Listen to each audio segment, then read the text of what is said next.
BPL এবং লিগের বাইরে থাকা ক্রিকেটারদের নিয়ে সোনার বাংলা পাথওয়ে নামে নতুন একটি টি-20 টুর্নামেন্ট আয়োজনের সিদ্ধান্ত নিয়েছে বিসিবি। সংবাদ বিজ্ঞপ্তি দিয়ে বিষয়টি নিশ্চিত করেছে ক্রিকেট বোর্ড। 2026-এর জানুয়ারির প্রথম সপ্তাহ থেকে শুরু হবে এই টুর্নামেন্ট।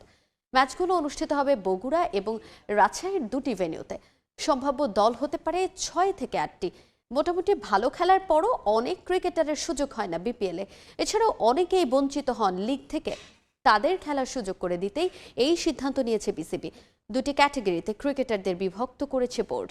2025-26 বিপিএল অকশন থেকেও যারা দল পাননি তাদের রাখা হয়েছে ক্যাটাগরি 1-এ, আর দ্বিতীয় ক্যাটাগরিতে থাকবেন ঢাকা প্রথম বিভাগ ক্রিকেট লিগে নিবন্ধিত হয়েও যারা খেলার সুযোগ পাননি। ক্রিকেটারদের সমস্ত পারিশ্রমিক আর টুর্নামেন্টের ব্যয় বহন করবে বিসিবি। সোনার বাংলা পাথওয়ে টি-20-র দায়িত্বে থাকবেন ফারুক আহমেদ।